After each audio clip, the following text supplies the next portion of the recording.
il y a le livre du Zohar.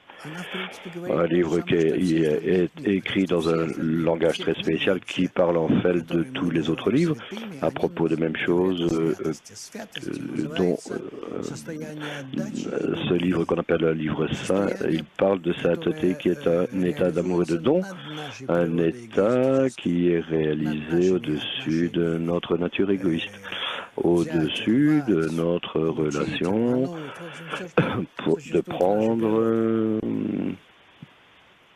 et voler et mentir tout ce qui existe dans la nature de notre monde. Mais tout ce qui est contre cette nature, opposé à cette nature, tout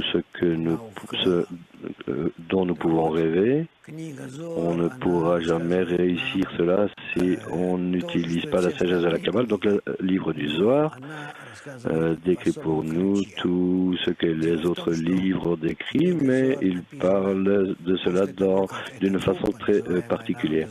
Vous voyez, le livre du Zohar a été écrit après ce groupe appelé les Nations d'Israël, qui en réalité est une grande dizaine qui en elle-même étudiait le Créateur. Lorsque ce groupe était en bonne connexion entre eux-mêmes, ils montaient, et alors ils ont commencé à se dégrader et s'effondrer. Et alors, la sensation du Créateur a été perdue. Donc le livre du Zohar a été écrit après le fait que lorsque ces participants de ce groupe soient tombés de la sensation du Créateur vers pratiquement zéro. Ils ont commencé à ne plus ressentir cela, à ressentir le Créateur. Donc une seule dizaine est restée. Une seule dizaine est restée de cette nation, et cette dizaine, sous le leadership de Rabbi Shimon, cette dizaine a écrit tout ce qui est arrivé précédemment dans un langage kabbalistique, et ont caché cela, caché ces écrits qui ont été révélés comme accidentellement. Par après, on a su que c'était par accident. Et finalement, bon, c'est pas tellement par accident parce que tout est prédéterminé dans la nature, mais le livre de Zohar a été révélé après beaucoup de générations.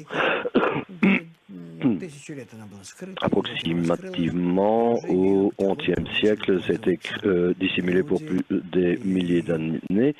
Et ensuite, il a été révélé, un nombre de gens de plus important ont commencé à l'utiliser, et pour arriver jusqu'à aujourd'hui où un très grand nombre de personnes y ont accès. Donc, dans son écrit de la dernière génération, le Baal HaSulam a écrit un commentaire sur le livre du Zohar pour que nous puissions comprendre ce livre correctement. Et c'est pourquoi nous utilisons son commentaire qui est en fait un grand livre. Le livre du Zohar est un petit livre, et peut-être avec cela fait 10 volumes avec le commentaire du Baal HaSulam. Nous utilisons cela pour avancer correctement.